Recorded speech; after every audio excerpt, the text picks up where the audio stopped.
วัดก็ปฏิบัติไปเบื้องกุฏิเจ้าของที่รับที่นอนเจ้าของที่รับที่นอนเราก็ต้องทับให้ตื่นมาปุ๊บลูกต้องทับให้เป็นระเบียบฝึกตนเองผ้าห่มทับให้เป็นระเบียบที่นอนทับให้เป็นระเบียบลงบ่ให้กระจายเครื่องไซของสอยผ้า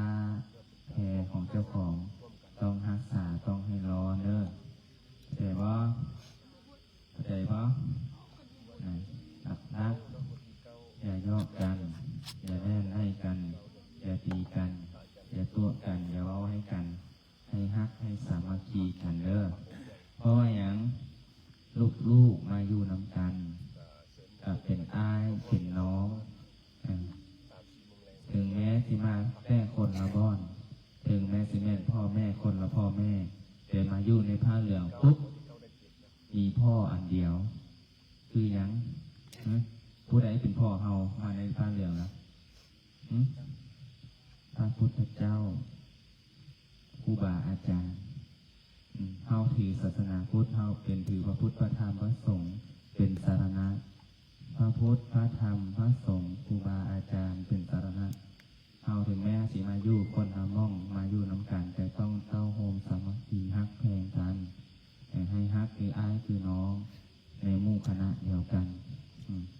อันนั้นขอวัดขอปฏิวัติชื่อพออาจารย์บอกตื่นเช้ามาปุ๊บเห็นอย่างลูกสวดมนต์เรียบร้อยทำคอวัดกดใบไม้ครับเก็บขยะแล้วก็กลับไปกุฏิเจ้าของดูแลรักษาความสะอาดที่รับที่นอนเจ้าของเรียบร้อยก็ไปสั่นเข้ามาแล้วพักผ่อนกันแล้วลุกขึ้นมาเรียนหนังสือขึ้นมาเรียนหนังสือเรียบร้อยตกแรงมาลูกก็เฮ็ดข้อวัดต่อเสียสถานที่สวดมนต์ภาวนา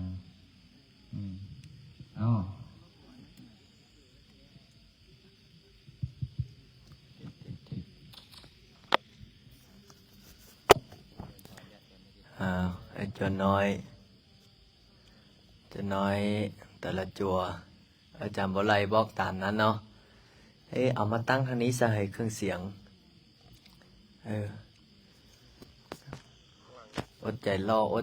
เดี๋ยวได้สร้างศาลาเสร็จเรียบร้อยก็นั่นแหละเสียงมันก็บ่ไปพุ่นละเอาฟ้องยกมาทางพี่เด้อเอาตั้งเอายกใส่ตั้งจะน้อยจับตั้งให้นี่จับตั้งให้ฟองเลยบอกเอาไปแล้วพูดซะยกไปพูดนั่นละตั้งมาทางพี่หันหน้ามาทางพี่เด้อ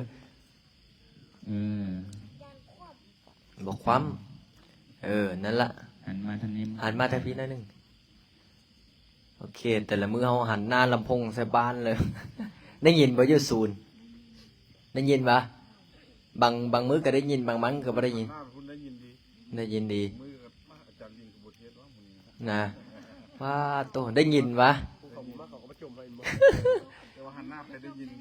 เนาะบัดนี้หันหลังไปสิบ่ได้ยินเลยได้ยินกับปุ๊บเลยเนาะโล่งอกป้าโตโอ้ศาลาใหญ่สิเครื่องใหญ่แล้วสี่ดอกพุ่นน่ะโอ้บอกแม่นพอดีฟังพอดีแบบพอดีนอนเนาะ9 โมงเนาะ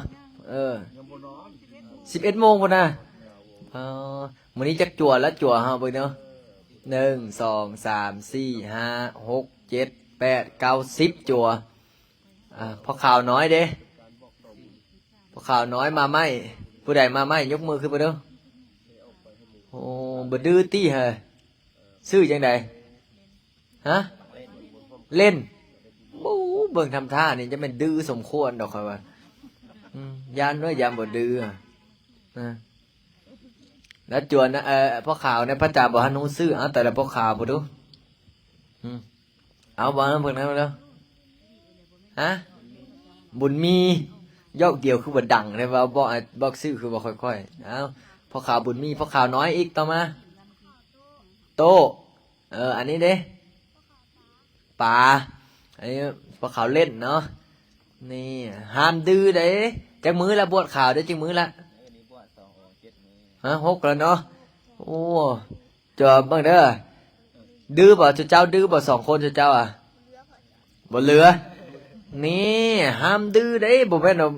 พระอาจารย์เห็นเมื่อกี้นี่ตอนหัวแรงๆอ่ะนะป้าคณะบ่ทันได้บวชตีฮัดจั่วมันเฮ้ยแม่นวะเปล่าโอ้จุดเสาที่ไหนจุดเสานี่คดีติดตัวอยู่เด้อจุดเสาเลยเด้อเมื่อก่อนก็จะแทงเขานะโอ้อย่าเอามีดในตัดอันแทงเขาจนได้องค์ต้นเฮ็ดได้จับซิกโอ้ถ้ายังเอ็ดอีกนี่ได้ซิกได้ซิกได้ดื้อน่ะพระอาจารย์สอนบ่เฮ็ดแม่หนังสือมันยื้อซื่อดื้อแล้วบ่ต้องให้ดื้อได้บ่โอ้อยากกับปั้นตีเขาน่ะบ่ได้ได้บาดนี้จัวนี้ได้ยังดื้ออยู่บ่ฮะ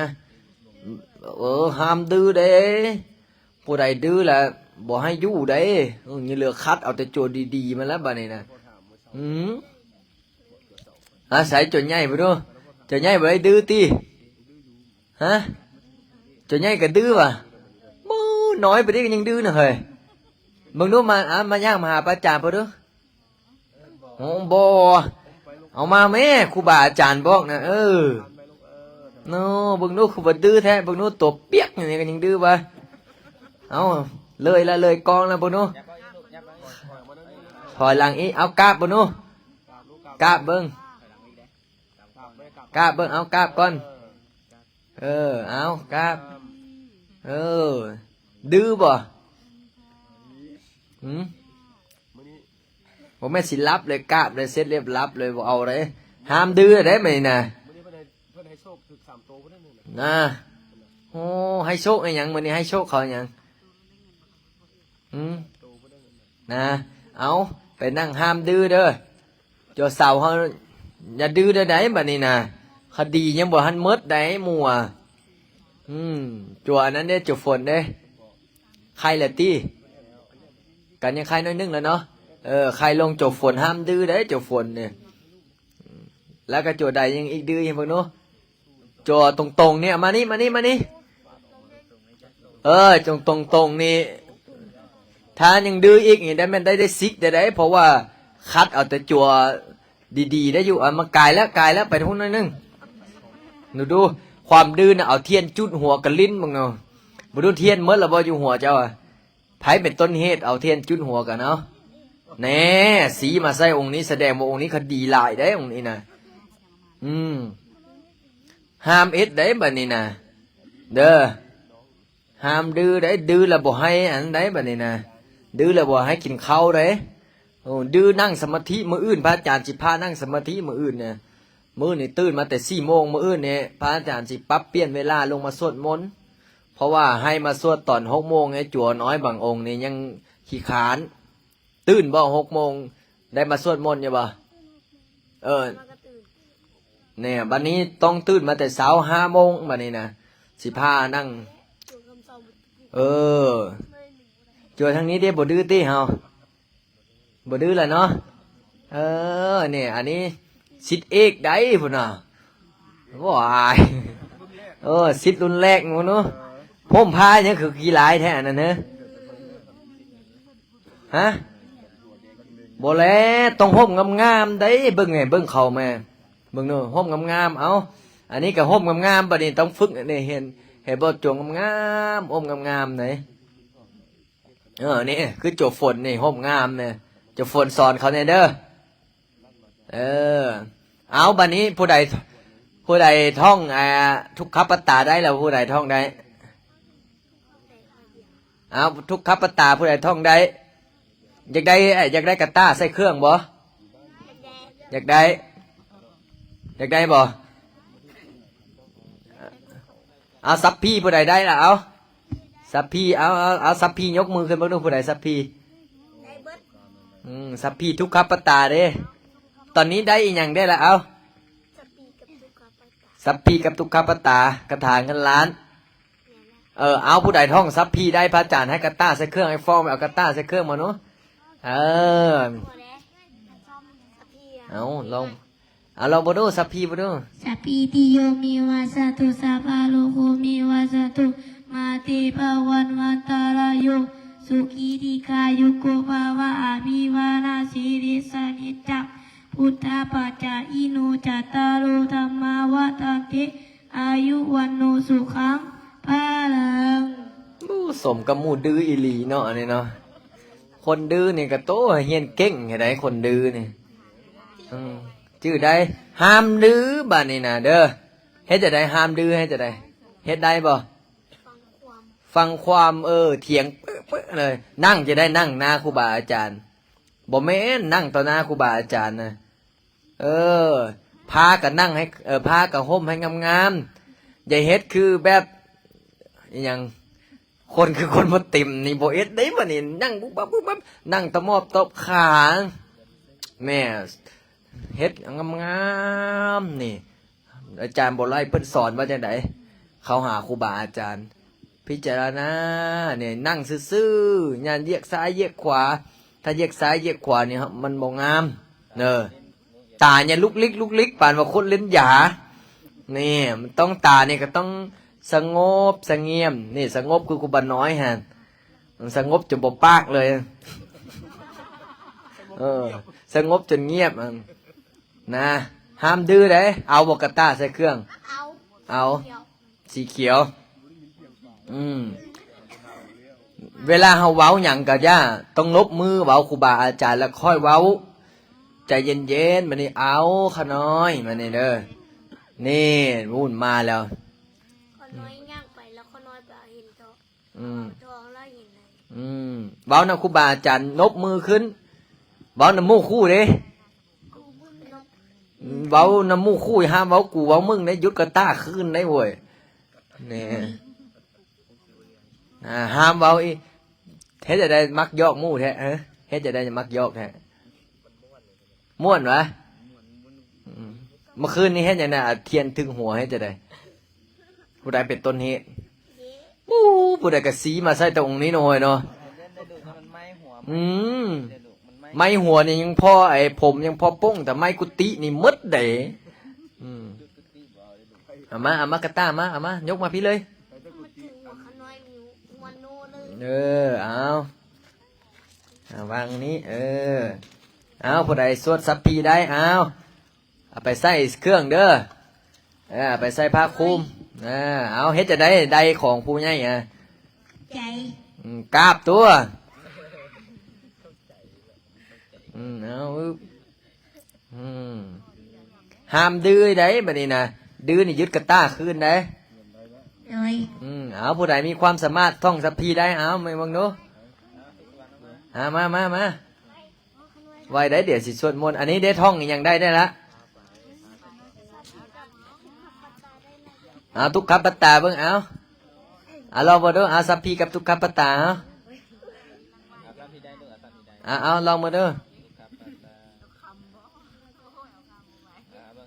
ลองเบิ่งเอาทุกขปัตตาตัวนี้ทุกขาบ่เนาะ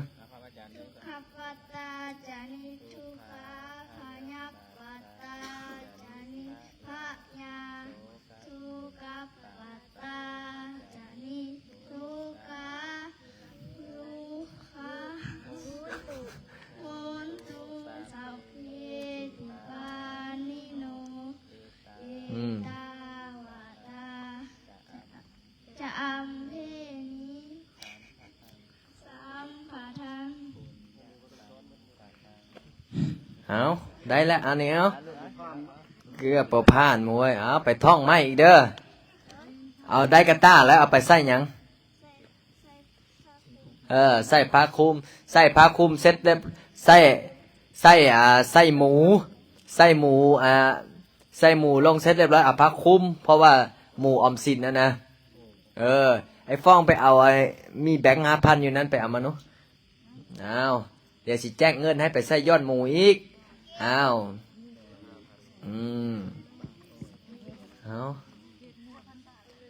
นี่ห้ามดื้อเลยเอาคนต่อมา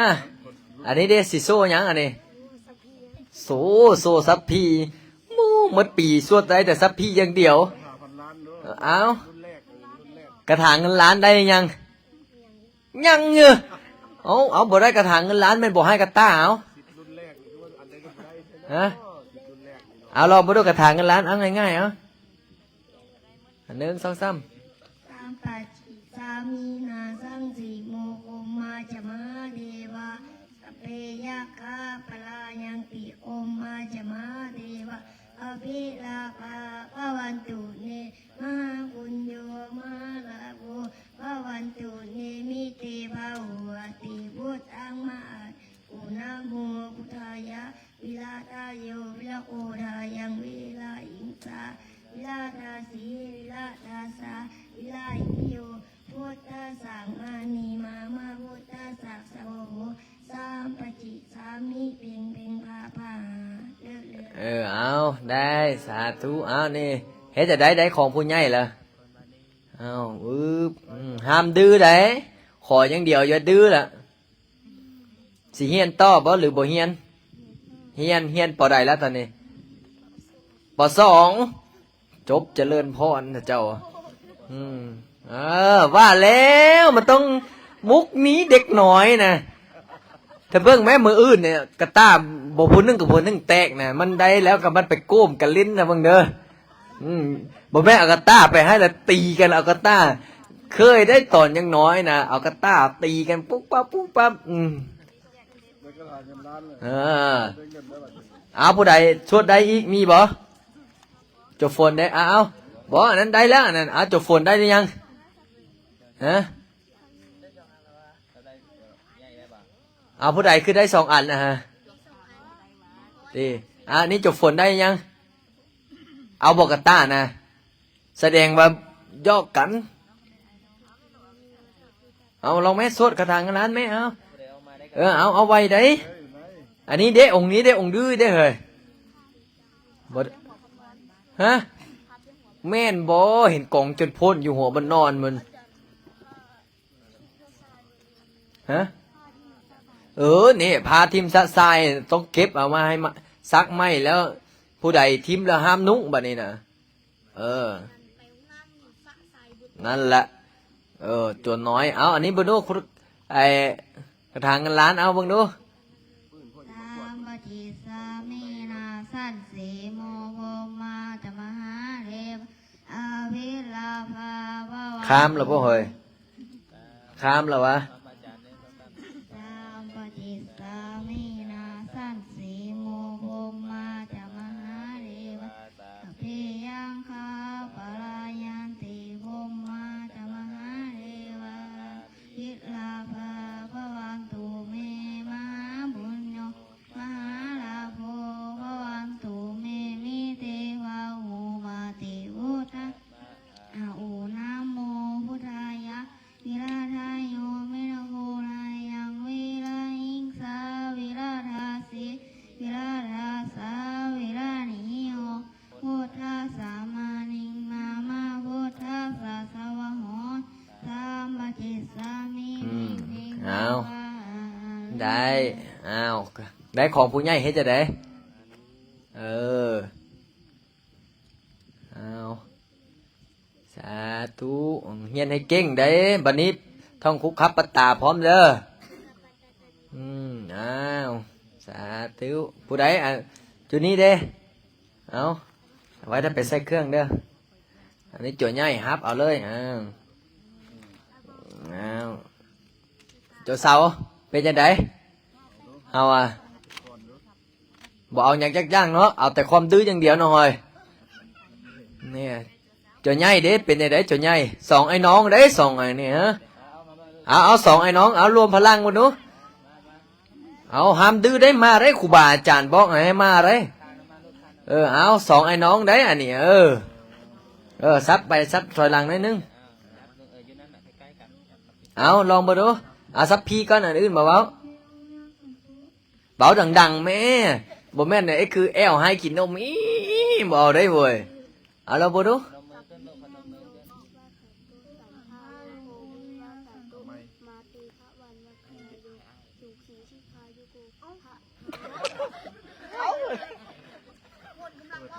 เอาลองเว้ยเอาซับพี่เอาไม้ให้อายเอา เอาเว้าไม่รู้เอาอยู่ซื่อๆอยู่ซื่อเอาเดินเอา1 2 3เอาดีๆจับใส่ไหม สัมภาโลโกมาเตภะวันวาจารายุสุขีกายุภะวะอธิวาทานาสีลิสานิจังพุทธาปจามิโนจัตตาโลธรรมาวสันติอนุสุขังพาลัง ยังได้ให้เราอยู่ดิเอากระถางเงินล้านไปดิเอากระถางเงินล้านไปดูเอา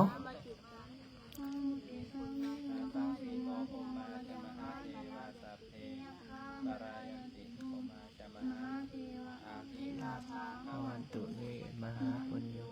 อาลาโภพวันตุเมมิเตปะติโพธามะอาอุนะโมพุทธายะอิละอายะโกนายังอิละอิงสะอิละตาสีอิละอาสาติโยพุทธัสสะมานิพุทธัสสะสวะโหสัมปติชามิเพ่งปังโอ้เอาได้แสดงว่าได้อยู่เนาะได้อยู่ได้เฮ้ยเก่งให้เราจะได้เอาคุ้มเอาให้จะได้บัดนี้ให้ห้ามดื้อได้เด้อห้ามเอากระต้าไปตีกันได้เอากราบบ่ดูกราบบ่เนาะเอาโอ้อยากหัวเดี๋ยวคอยเอาสาธุเอากราบ3 เทื่อแม่โอ้บ่แม่มันให้กินนมอยู่บ่นี่ฮะอ้าวห้ามดื้อเด้อสาธุบ่แม่นเอากระต้าไปตีกันได้หาโจข้ามอ้าวครับปึ๊บได้ครบแล้วบ่ยังโจใหญ่ยังบ่ทันได้โจใหญ่ฮะจุพ่อข่าวได้โชคกระถางเงินล้านได้ยังผู้ข่าวพ่อข่าวผู้ใดโชคกระถางเงินล้านได้กระต้าได้บ่ถ้าสวดบ่ได้ก็บ่ได้หยังได้บ่ตัวบวช6-7 มื้อเลยบ่ทันได้น่ะเห็นหยังอยู่ซะฮะห้ามยอกกันเด้ยอกนี่ส่งกลับเฮือนได้เฮ้ย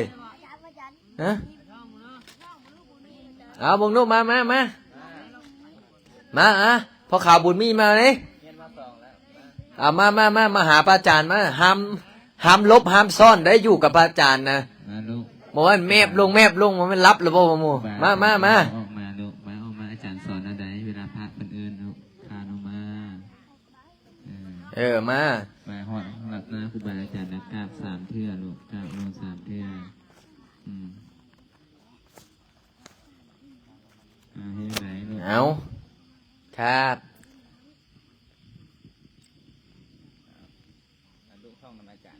เอาท่องกระถางเงินล้านแล้วมึงดู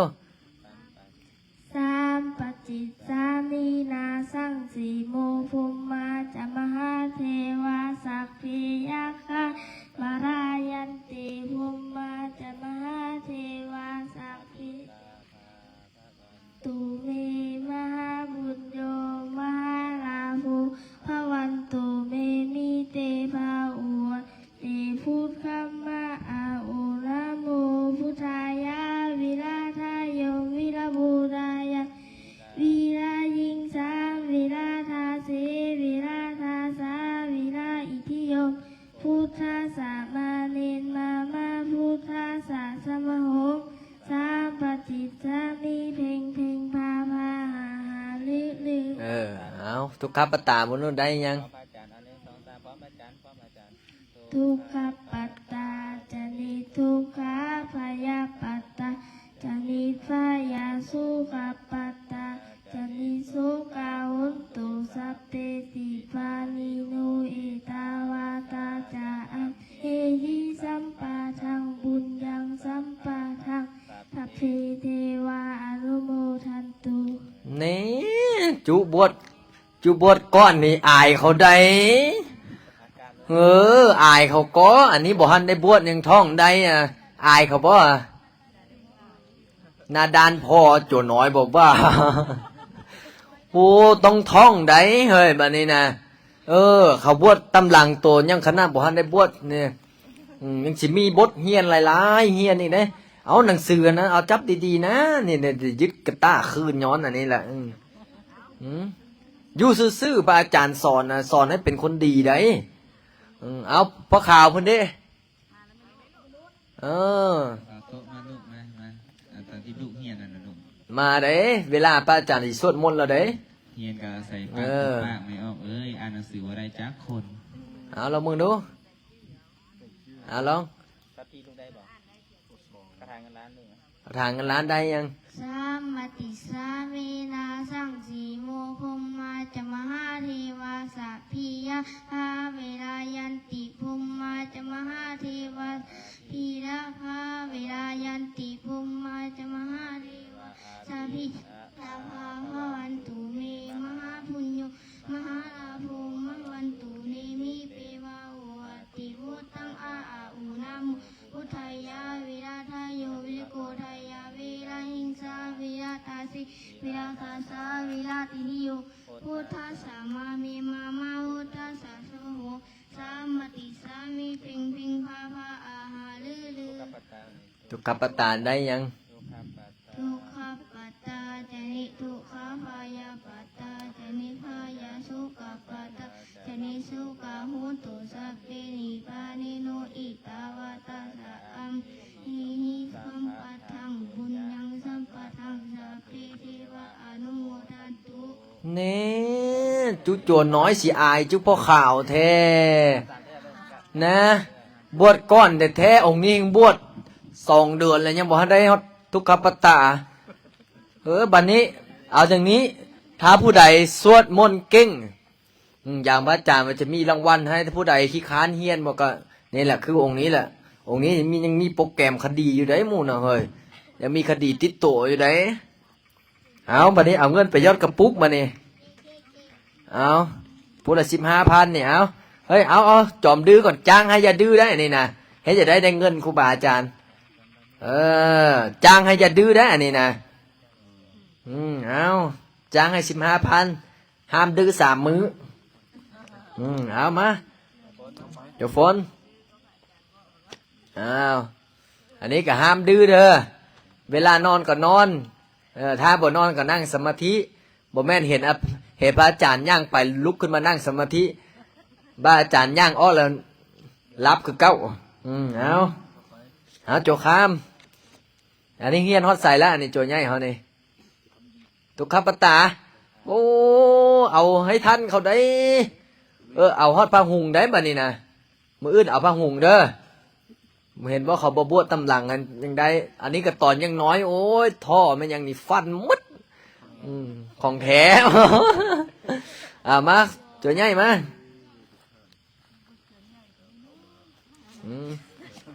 จะเปียกอันนี้นะเอาเฮ็ดจะได้เงินครูบาอาจารย์นะ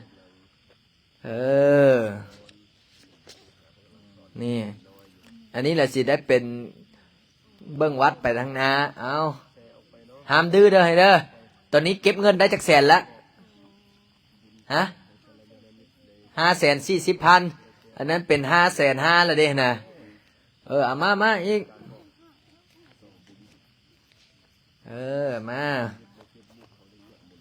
อันนี้เด้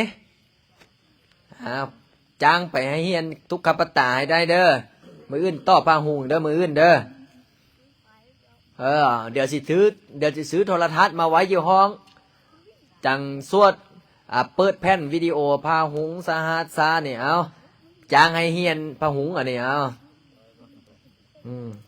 ซื้อมานี่สิบอกว่าตีสิเบิ่งแต่โทรทัศน์มาจ้ะดื้อดื้อละเด้ออันนี้ต่อพาหุงเด้อบัดนี้เด้อเดี๋ยวมืออื่นให้ครูบาน้อยส่วนสอนจัวลายก็จะไปไข่เจ็บหัวจ้างให้อย่าดื้อ3 มื้อตอนนี้เก็บเงินได้สักแสนละโอ้600,000ละ630,000655,000ละอยากโม้เก่งอย่างในองค์นี้นะมาคนต่อมารุ่นแรกอันนี้นะเฮ็ดจะได้ล่ะทุกขปตาได้แล้วบ่บัดนี้ไปท่องให้ได้เด้อคาดเขาหาครูบาน้อยให้ครูบาน้อยสอนรุ่นแรกนี่ได้หลายกว่าหมู่ได้20,000เก็บเงินได้เท่าไหร่แล้วตอนนี้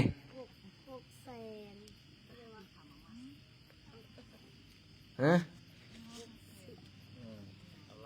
60แล้ว เออไล่ทึกบ่ล่ะบัดนี้ 70ทุกคน นะโอ้เอาบัดนี้ให้เฮงให้รวยเดี๋ยวจนใหญ่เดี๋ยวค่อยว่ากันทีหลังเฮาอ่ะ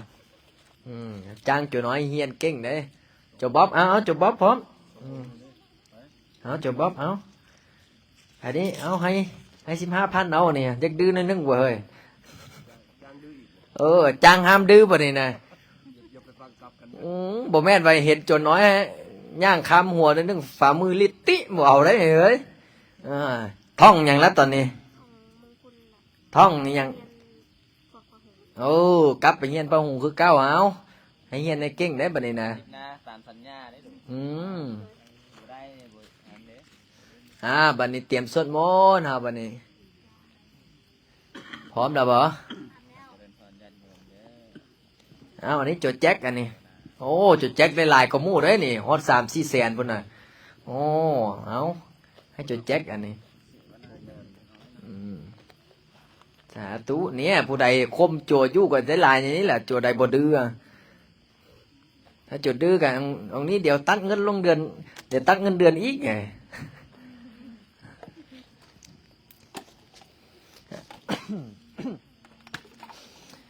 ขอเจริญพรออกตนนิยมเนาะวันนี้ก็เตรียมตัวสวดมนต์กันเด้อ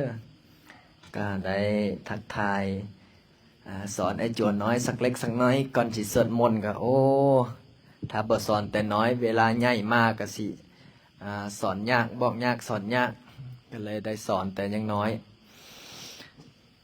เดี๋ยวมื้อนี้สิพาสวดมนต์เด้อ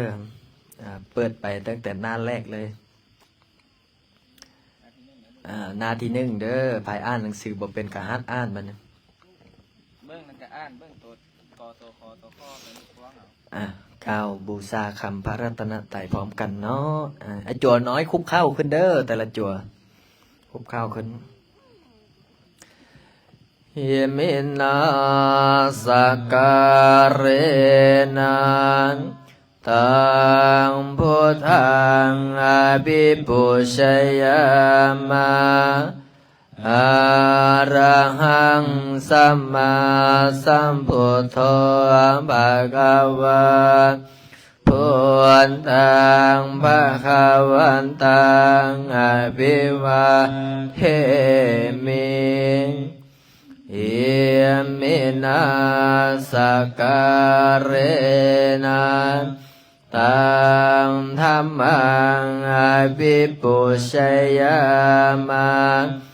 สวากขาโตภะคะวะตาธัมโมธัมมังนามัสสามิหิมินา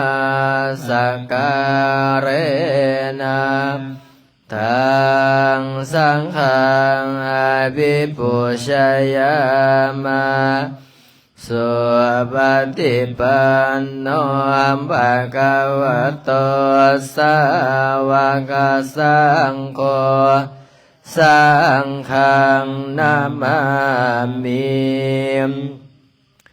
นะโมตัสสะภะคะวะโตอะระหะโตสัมมาสัมพุทธัสสะนะโมตัสสะภะคะวะโตอะระหะโตสัมมาสัมพุทธัสสะนะโมตัสสะภะคะวะโตอะระหะโตสัมมาสัมพุทธังสรณังคัจฉามิธัมมังสรณังคัจฉามิสังฆังสรณัง คัสสามิตุติยัมปิพุทธังสรณังคัสสามิตุติยัมปิธัมมังสรณังคัสสามิตุติยัมปิพุทธังสรณังคัสสามิติยัมปิธัมมังสรณังคัสสามิตัตติยัมปิสังฆังสรณังคัสสามิอัมปนาติปะตาเวรมณีสิกขาปะทังสัมมาทิยามิอาทินาทา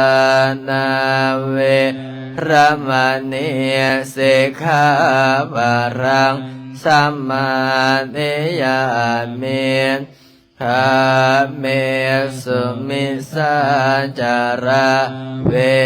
รมณีสิกขาปะทังสัมมาทิยามิโมสาวาทาเวรมณีสิกขาปะทังสัมมาทิยามิสุลาเมลัยมาสัปปะมาทัฏฐานาเวรมณีสิกขาปะทังสัมมาทิยามิอิติปิโสภะคะวะ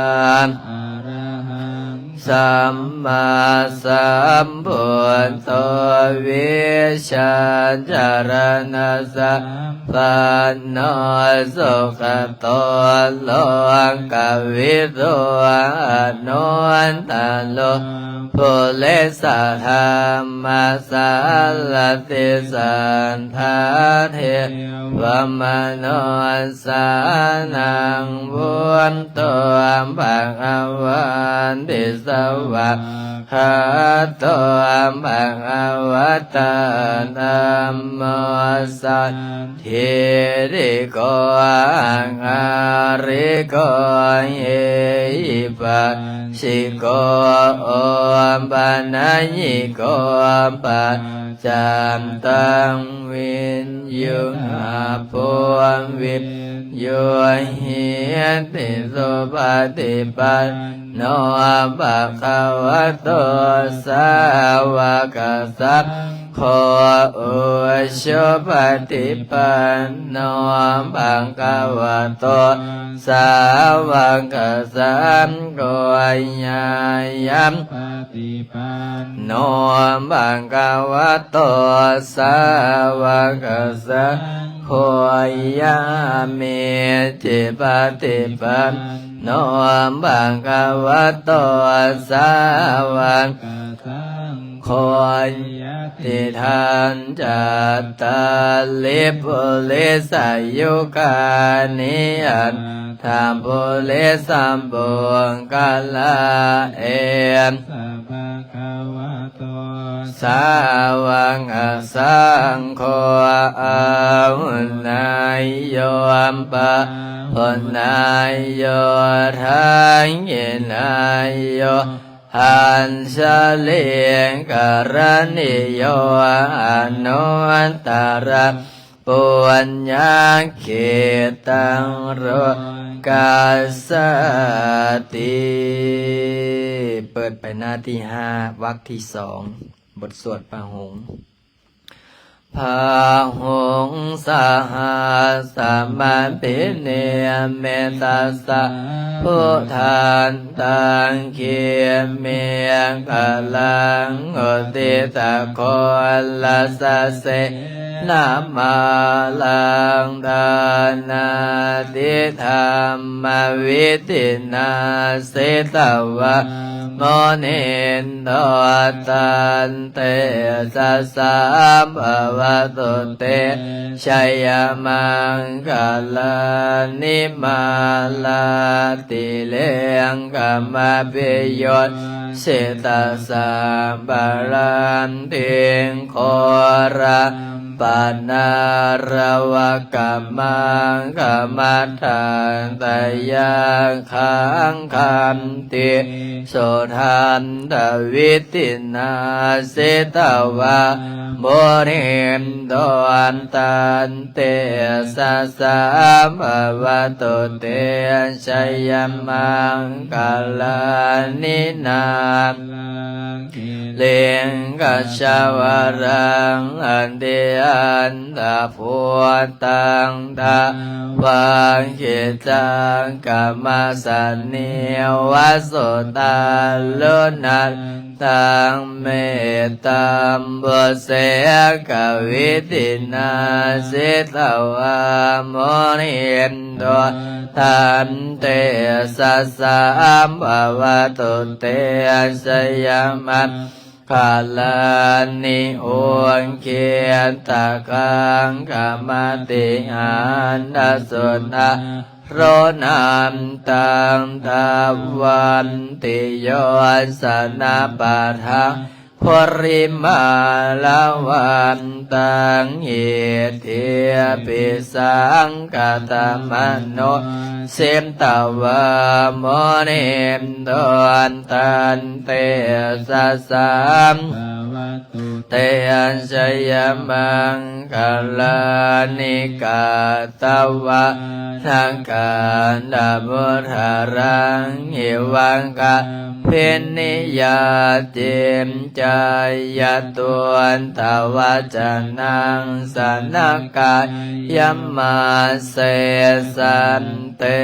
นะโสมวิตินาเสตวะโมนินโตอันตันเตสัสสะภวะโตเตชยมังกัลลานิสันจังวิหายมาติสันจักวะทักเก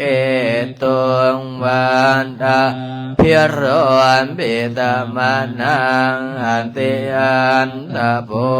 ตังปัญญาปฏิยปัจจาริโตสิตวันทันเต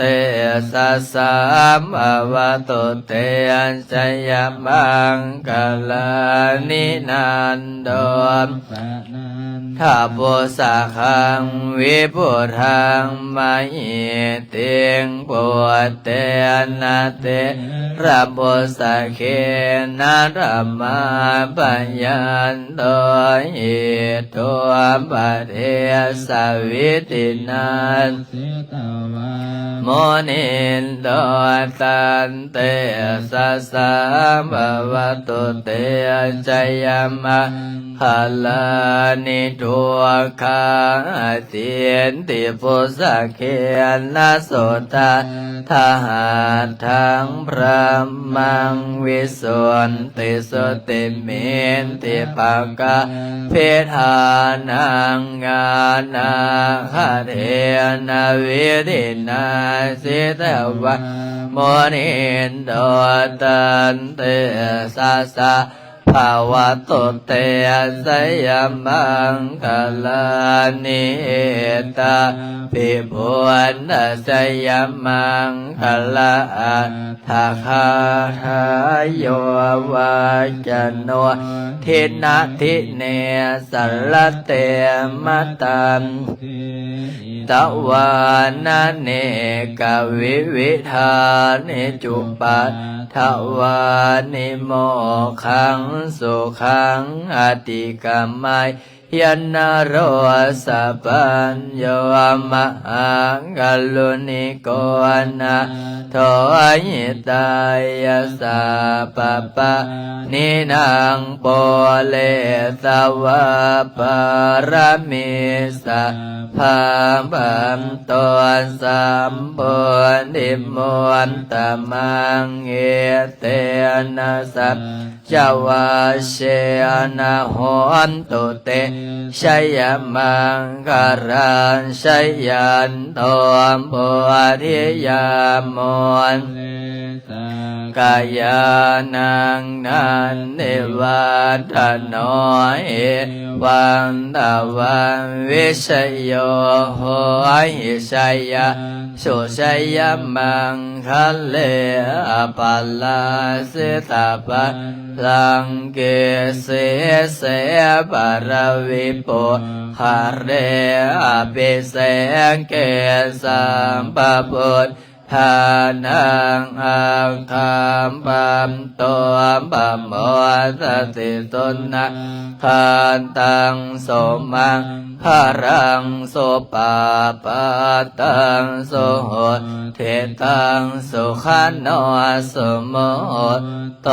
จัสสุเยนตังพระมจาเลโสภารังขินะกายกรรมังวาจากรรมังปะรังทางหินังมโนกรรมังปานิทิเตปะราขินาปะราขินานิกาตวานารปัตตเทปะทังหิเนสัมปจิสามินาสังสิโมปมาจมาเรวาสัพเพยันติปมาจมาเทวาภิลามาภวันตุเมมะมหาราโภภวันตุเมมิเทวะโหอติปุณณมะโอนะโม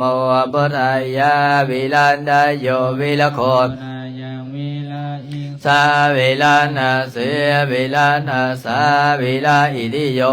พุทธสามานิมามาพุทธสัสวะโห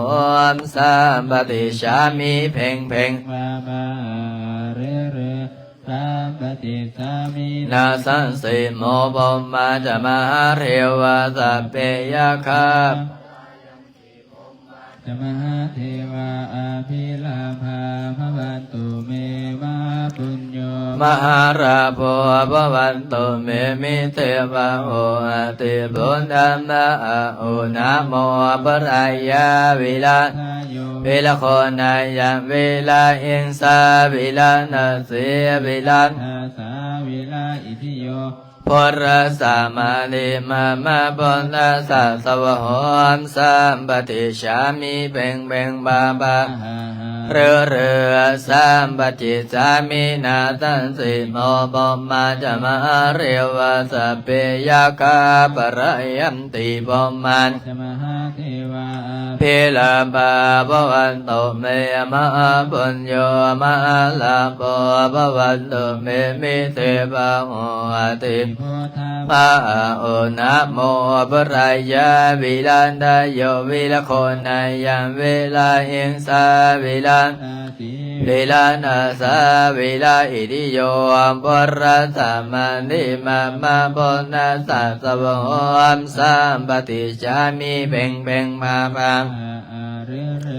สัมปจิสามินาสันสิโมปมาจมาเรวะสัพเพยะคาปะระยันติปมาจมาเทวะอภิลาภาภวันตุเมมหาปุญโญมหาราโภภวันตุเมมิเตมติพุทธมะโอนะโมปรายาวิลานาโยวิลโคนายังวิลาอิงสาวิลานาสีวิลาสาวิลาอิทิโยพุทธสามานิมามาพุทธสัสวะโหมสัมปติชามิเพ่งเพ่งบาบาเลือสัมมินาสันสิโมปมาจมาเรวะสัพเพยะคาปะระยันติปมาจมาเรวะภิภวันตุเมมะปุญโญมหาราโภภวันตุเมมิเทวะโหอติปุณณมะโอนะโม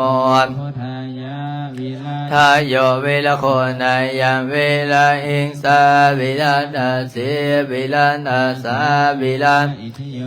พระสัมมาทิมามาปุณตัสสะสวะโหมสัมปติจามิเพ่งเพ่ง มาพาหาหาเรือ เดสัมปจิสามินาสันติโมปมาจามหาเรวะสะเป ยาคา ปรยันติโพมาจามหาเทวาปิลาภาภวันตุเมมหาบุญโยมหาราโภภวันตุเมมิเทมังโออันติพุทธังนะโมพุทธายะวิลานาโยวิลโคนายัมวิลาอิงสาวิลานาสีวิลัง นาสาวิลาอิทิโย ปรสัมมานิมามาปุณตัสสะสวะโหมสัมปติชามิเพ่งเพ่งบาบาเลือเลือสัมปจิน สามิ นาสันสิโมปมาจามหาเรวะสะเปยาคาปรยันติปมาจามหาเทวาบิลาภาภวันตุเมมหาปุญโย มารา โพภวันตุเมมิเทมะโหอะติพุทธามะโอนะโมปะรายาวิลานาโยวิลโคนายัมวิรัง ยิงสา สีวิลานาสาวิลาอิริโย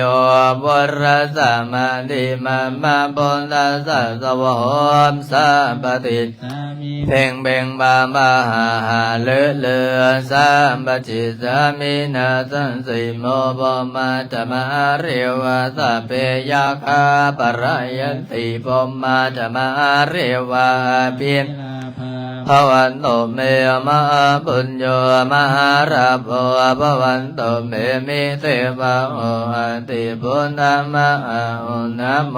ปะรายาวิลันตโยวิลโคน ทายังวิลายิงสา วิลานาเสวิลานาสาวิลาอิริโยบุระสัมมานิมามามุนตัสสะสวะโหสัมปติชามิเพ่งเพ่งบาบาเลือเลือสัมปจิน สามินาสังสีโม พรหมาจะมหาเรวะสะเปยาคาปรยันติพรหมาจะมหาเทวา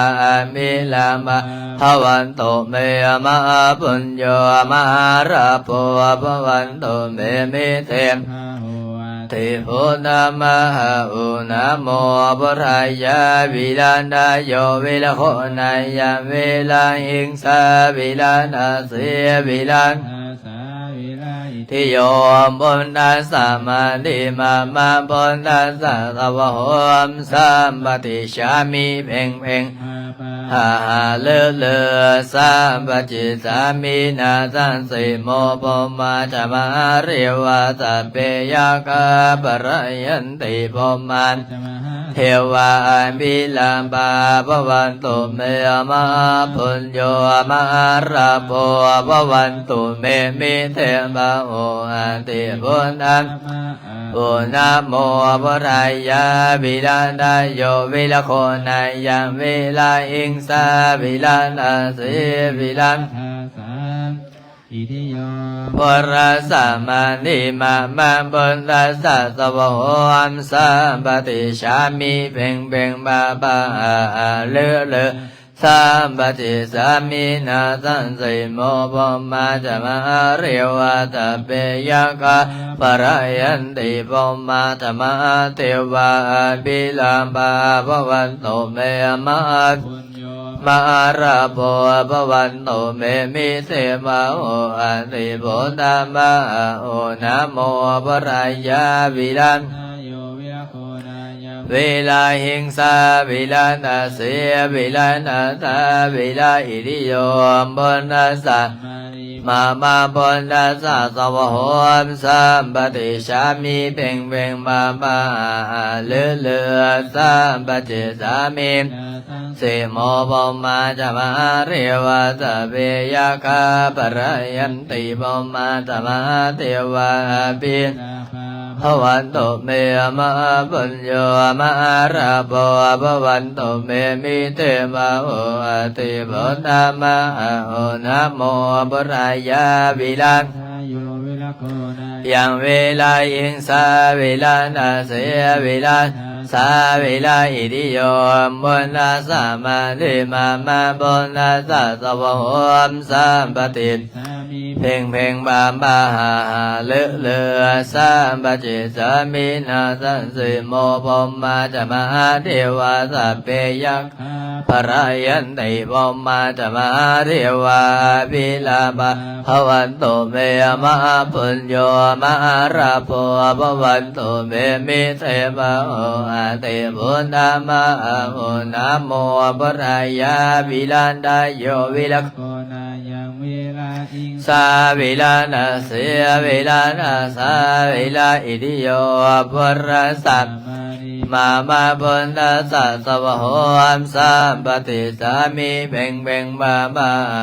เลือเลือสัมปจิต สามิ นาสันติโมปมาตมหาเรวะสัพเพยากาปรายันติปมาตมหาเรวะบิน ลาภา ภวันตุเมมหาปุญโยมหาราโภภวันตุเมมิเทวะโออาติบุญธรรมะโอนะโมปรายาวิรานะโยวิลโคนายังวิลาหิงสาวิลัง สาสีวิรา ทัสสาวิราอิติโยบุญทัสสะมานิมาบุญทัสสะสวะโหสัมปติชามิเบ่งเบ่งบาบาเลือเรือสัมปจิต สามิ นาสันสิโมปมาจะมหาเรวะจะเปยาคาปรายันติปมาจะมหาเทวาเพียง ลาภา ภวันตุเมมหาปุญโยมหาราโภภวันตุเมมิเทปะโออาติบุญธรรมะอุน นะโมพุทธายะ วิลานาโยวิลโคนายังวิลาอิงสาวิลานาสีวิลา ทาสา วิราอิติโยบุรัสสะมานิมาบุญทัสสะสวะโหมสัมปติชามิเพ่งเพ่ง ภาภา เลือเรือสัมปจิชามินาสันติโมปมาจะมหาเทวาสัพเพ ยาคาปรายัน ติโมมาจะมหาเทวาบิลาบาภวันตุเมมหาปุญโยมหา ตาโพ ภวันตุเมมิเทวาโหอาติบุตตามะอุนะโมปรายาวิลันดาโยวิลโคนายังวิราอิงสาวิลัน ทาสี วิรานาสาวิราอิติโยปุณทัสสะมานิ มามา ปรัสสะสวะโหมสัมปติชามิเบ่งเบ่งบาบา เรือเรือ สัมปจิชามินาสันสิโมปมาจะมหาเรวะสัพเพยากาปรายันติปมาจะมหาเรวะปิลาภะภวันตุเมมหาปุญโยมหาราโภภวันตุเมมิเท อาติ พุทธามะอุนะโมพุทธายาวิลันตโยวิลโคนายังวิลาอิงสาวิลัน ทาสี เวราทัสสาวิลาอิติโยปุรัสสะมานิมา โพธา สัสวะโหมสัมปติชามิเบ่งเบ่งบาบา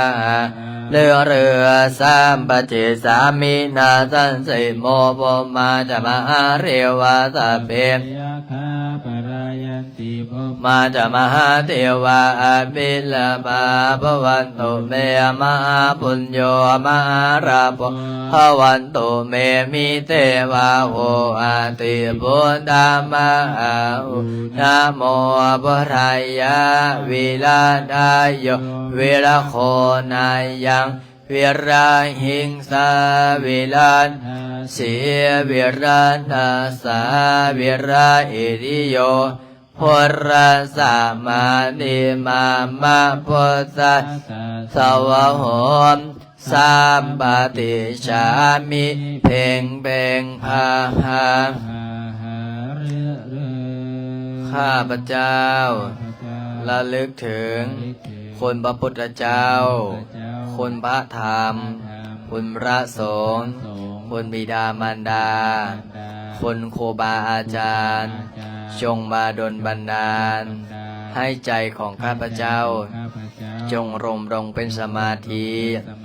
พุทโธธัมโมสังโฆ พุ พุทโธธัมโมสังโฆพุทโธธัมโมสังโฆ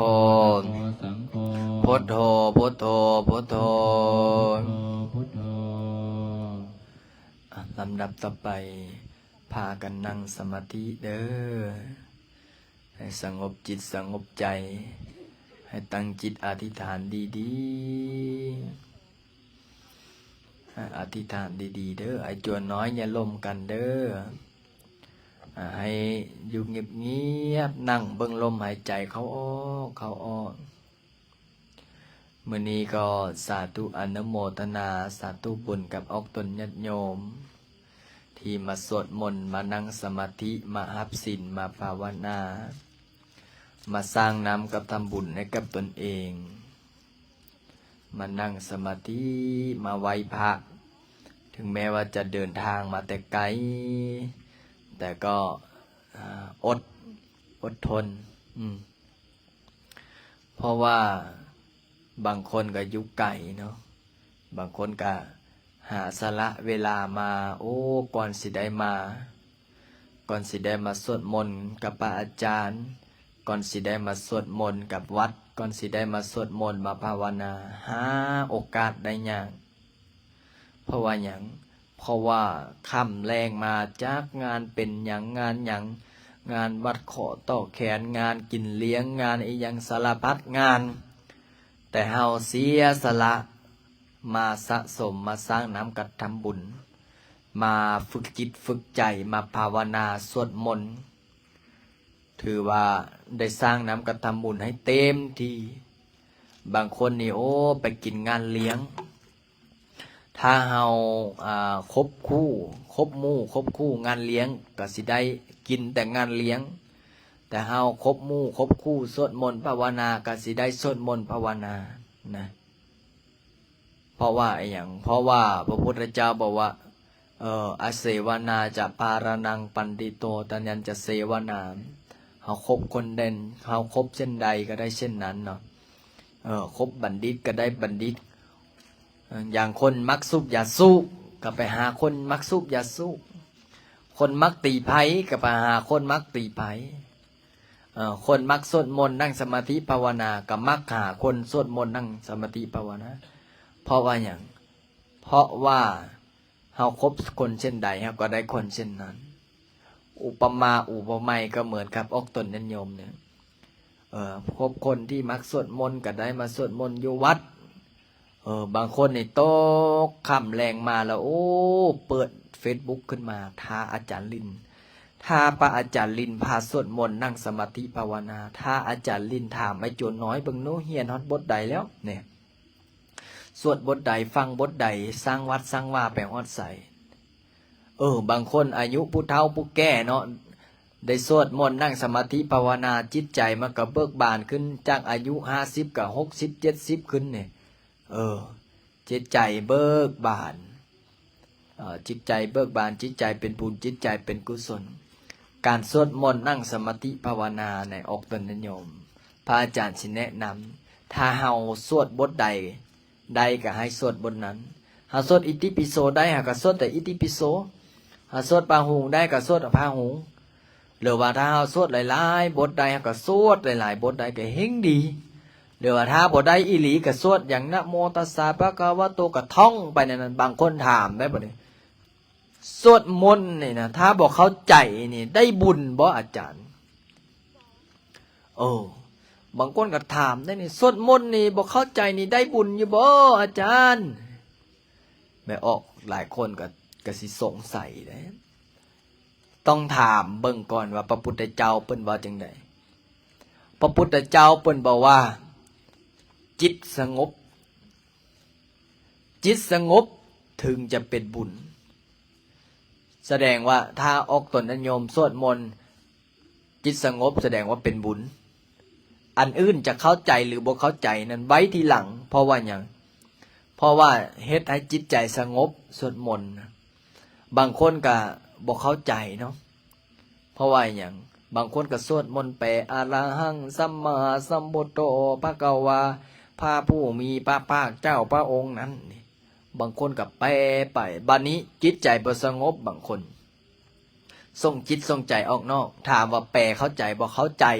แต่ใจบ่สงบแต่ถ้าสมมุติว่าเฮาบ่ฮู้นะโมแปลว่าหยังก็บ่ฮู้นะโมตัสสะภะคะวะโตแต่บ่ฮู้แต่ใจมันสงบสงบจากหยังสงบจากกิเลสสงบจากตัณหาสงบจากสิ่งยั่วยวนจิตใจสงบโดยศีลสงบโดยธรรมสงบโดยความสงบพระพุทธเจ้ายังบอกว่านัตติสันติปรังสุขขังสุขอื่นได้เล่าจะเท่าความสงบที่มันเกิดขึ้นจากจิตจากใจของเราถ้าจิตใจเฮาบ่สงบล่ะเฮาสวดมนต์ก็สวดไปท่องไปนกขุนแก้วนกขุนทองอิติปิโสภะคะวะอะระหังแต่บ่เข้าใจแถมยังบ่เข้าใจแถมยังใจยังวุ่นวายอีกมันก็บ่ได้บุญบ่ได้กุศลบางคนถามว่าอาจารย์สวดมนต์แล้วได้เงินวะสวดมนต์แล้วมันเป็นบุญเป็นกุศลวะสวดมนต์แล้วรวยวะไปถามบางเรื่องถามพ่อแม่ครูบาอาจารย์พระพุทธเจ้าเพิ่นว่าจังไดพระพุทธเจ้าเพิ่นว่าบุญเก้าเกิดบารมีเฮาเกิดถ้าเฮาสะสมบุญบารมีเฮาเต็มเปี้ยงแล้วนะแม่นหยังก็เกิดขึ้นได้เห็นบ่พระอาจารย์สิเล่าเรื่องให้ฟังมีญาพ่อองค์หนึ่งเพิ่นนั่งสมาธินี่แหละบ่เฮ็ดหยังเพิ่นบวชแก้บะนะเพิ่นบวชแก้บะเดือนหนึงเพิ่นว่าอธิษฐานว่าสาธุข้าพเจ้าขอมาตั้งจิตอธิษฐานบวชเดือนหนึงญาพ่อนี้ก็เป็นคนธรรมดานี่แหละหาเช้ากินค่ำนี่แหละแต่ญาพ่อนี้ก็มาบวชแล้วบัดนี้ก็บอกลูกบอกเมียบอกพี่น้องบอกครอบบอกครัวล่ะคอยนี่สิไปบวชถือศีลปฏิบัติธรรม1 เดือนทีนี้กลับเข้ามาแล้วก็สวดมนต์แล้วนั่งสมาธิภาวนาเพราะว่าหยังเพราะว่าศรัทธาเด้บัดนี้เราก็ภาวนานั่งสมาธิภาวนาก็เราบ่เฮ็ดอีหยังแล้วก็มีแต่ถือศีลปฏิบัติธรรมเราเต็มที่เพราะว่าใช้เวลาแต่เดือนเดียวนึงเนาะแล้วก็นั่งสมาธิมานั่งไปจิตสงบใจสงบโอ้เห็นเทวดามาเห็นเทวดาเห็นนางฟ้ามาโอ้งามแต่นี้เราก็เลยบ่สนใจเพราะว่ายังอยากได้บุญเนาะบัดนี้พอฮอดมื้อใกล้ศิลาสิกขาบัดนี้ครบ27 28มื้ออย่างอีกแต่มื้อ2มื้อแล้วก็ลาสิกขาและอธิษฐานบัดนี้สาธุด้วยแรงจิตอธิษฐานที่ข้าพเจ้าได้ถือศีลปฏิบัติธรรมนั่งสมาธิภาวนากลับออกไปนี้ขอให้ข้าพเจ้านี่มีเงินมีทองมีเงินมีทองหาเข้าของเงินทองอีกอย่างก็จะได้ติดจะได้คัดจะได้ทรัพย์จะได้สนเฮ็ดธุรกิจก็ขอให้ปังเฮ็ดธุรกิจก็ขอให้รวยชดเฮ็ดธุรกิจก็ขอให้ราบรื่นราบไหลโดยความตั้งสัจจะอธิษฐานบัดนี้เทวดาก็มาบัดนี้เทวดามาเทวดาก็ถามว่าโอ้เป็นจังได๋อย่าพ่อเจ้ามาสวดมนต์มานั่งสมาธิอยู่ต้นไม้นี่ข้าพเจ้าได้รับบุญได้รับกุศลได้ข้าพเจ้าสิได้ไปพุทธไปเกิดละได้อย่าพ่อเอ้ยอย่าพ่อนี่อุทิศบุญกุศลให้ข้าน้อยได้ข้าน้อยสิได้ไปพุทธไปเกิดแล้วนะข้าน้อยเฝ้าทรัพย์สินสมบัติมานี้มาเป็น100เป็นพันปีแล้วอย่าพ่อมารับเอาทรัพย์สมบัตินี่เด้อส่วนหนึ่งกับแบ่งกินแบ่งทานส่วนหนึ่งกับแบ่งให้ลูกให้หลานส่วนหนึ่งกับแบ่งเอาไว้เป็นทรัพย์สินสมบัติของประเทศชาติส่วนหนึ่งก็เอาไปถวายวัดส่วนหนึ่งก็เก็บไว้ส่วนตัวเจ้าเด้อบัดนี้ย่าพ่อก็ถามว่าโอ้เป็นยังไงจังเอาให้จังซั่นโอ้ยมดวัดมดว่า มดวัดมดอันนี้ก็มีแต่เจ้านั่นแหละสวดมนต์นั่งสมาธิแผ่เมตตาให้ข้าพเจ้าสิได้ไปพุทธไปเกิดแล้วทรัพย์สินสมบัตินี่ให้เจ้าเอาไปใช้ไปซอยตามอัตนาใส่เด้ออย่าพ่อฟังนั้นกับคนหนาวแตกเวอร์นะ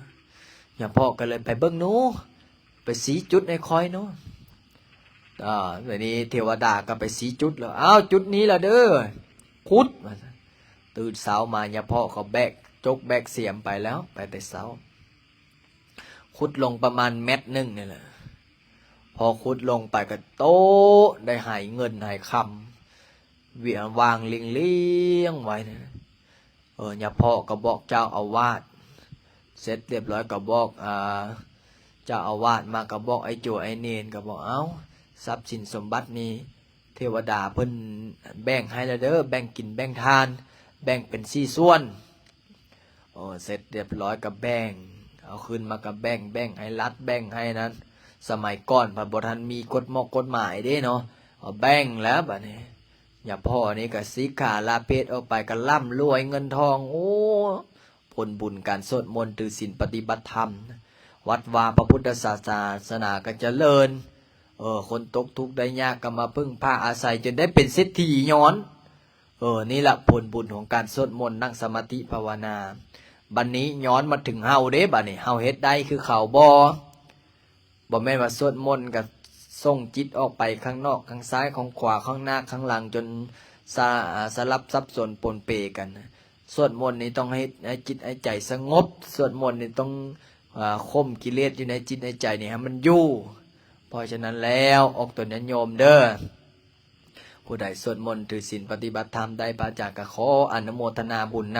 ำก็นบมือขึ้นบัดนี้สัพเพสัตตาสัตตาโหนตุอาเวราสุขชีวิโนขอให้สัตว์ทั้งหลายจงเป็นผู้บ่มีเวรต่อกันและกันจงเป็นผู้ดำรงชีพอยู่เป็นสุขทุกข์เมื่อเดินกาตังบุญยังพลังมายังสาเพปังคิภาวันตุเตขอให้สารสิ้นนั้นจ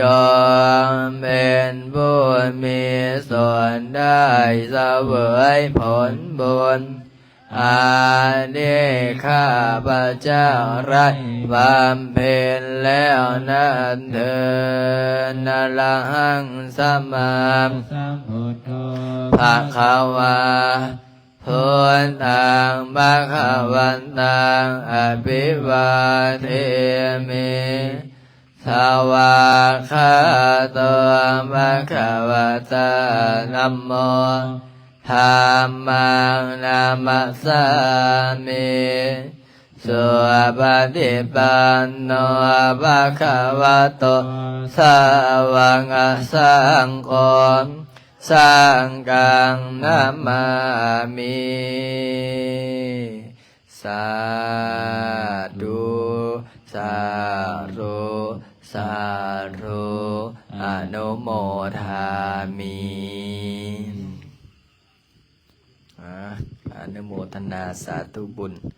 กับออกตนเนตโยมเนาะมีไอ้จั่วรับบ่อย่ารับเด้ออายเขาได้อายไม่ออกได้บ่แม่นว่าสวดมนต์แล้วรับไม่ออกสิรับเนาะมื้อนี้จักคนล่ะเบิ่งจาก1 2 3 4 5 6 7 8 9 10 11 12 13 14 15 16 17 18 19โอ้19คนมื้อนี้นะ20 21 22 23 24 25 26 27 28 29 30 31 32 32รวมๆทั้งหมดทั้งมวลโอ้เสื้อไหมงามเนาะโอ้จะได้ไม่ใหญ่ที่บอกว่าปังน่ะจะใส่ละโอ้ข้าคือบ่ใส่เสื้อไหมอ่ะโอ้ขอพรเรื่องยังน่ะสำเร็จนะที่บอกว่าอันนั้นน่ะได้100ได้200ได้นะ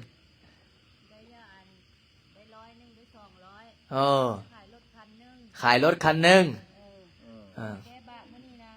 วันนี้ก็เลยมาถวายปัจจัย3 ล้านก่อนสิได้เงิน3 ล้านกับโทรศัพท์จนหมุนเพราะว่าอย่างโทรศัพท์เพิ่นบ่มีเน็ตมาให้พระอาจารย์เปิดเน็ตให้มื้อนี้ก็เลยมาอธิษฐานให้ได้500 ล้านสาธุเพิ่นได้เงิน300-400 ล้านล่ะดิ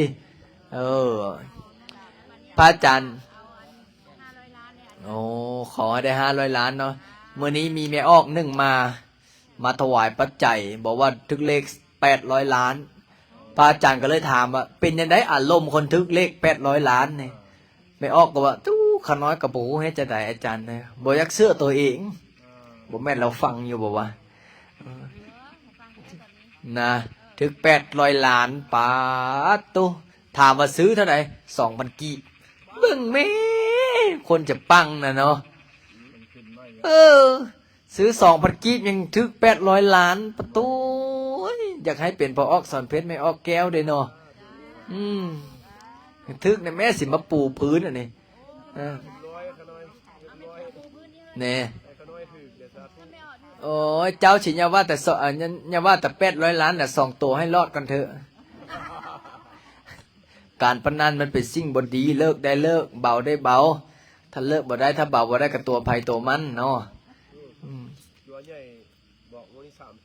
นะเจ้าใหญ่แม่ออกถามว่าเลขออกยังเอาก้านนาเนาะเดี๋ยวมือแกเลขไกลสิออกแล้วบอกไม่ออกเด้อเจ้าอยากกินขนมมาอยากกินบ่ขนมนะเดี๋ยวมื้ออื่นพระอาจารย์สิเริ่มเทพื้นตอนนี้เทพื้นตอนนี้พ่อใหญ่สิเทมันจังเวลาฝนตกมันจะบ่เปียกจะบ่เปื้อนเนาะเอาตามนั้นบัดนี้ไอ้ผู้ใดสินั่งสมาธิกับพระอาจารย์ต่อไอ้จัวน้อยมีบ่ฮะบัดนี้สิใส่โทษนั่งสมาธิมื้อนี้นะมื้อนี้สิได้ใช่โจฝนโจใหญ่โจเสาโจตรงแล้วก็โจจะมีเดี๋ยวให้จูนั้นไปนอนก่อนเดี๋ยวนั่งสมาธิกับอาจารย์โบไลเด้อคณะจัวน้อยเด้ออย่าฟ้าไปนอนได้ไปนั่ง30 นาทีก่อนนอนแต่ละมื้อนะไปนั่งต้นไม้เตรียมเฮ็ดจะได้กราบเอาพร้อมกันนั่งคุกเข่าขึ้น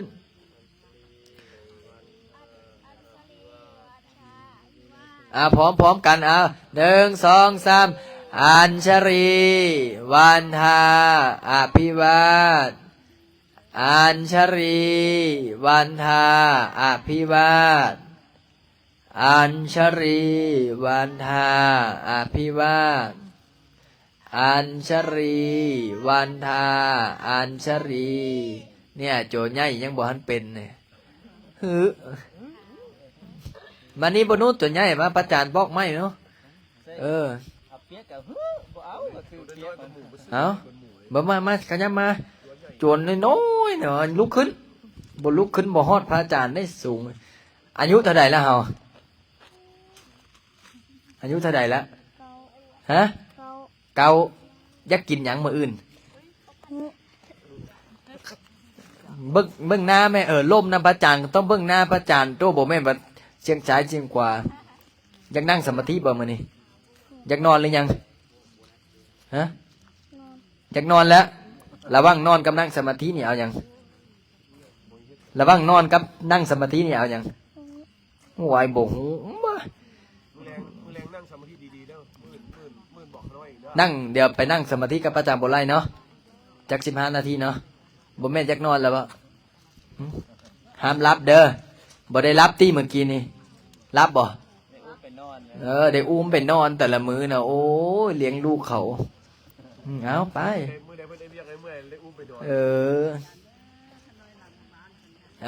สาธุจัวอย่าฟ้าไปได้เฮ้ยเก็บของก็ได้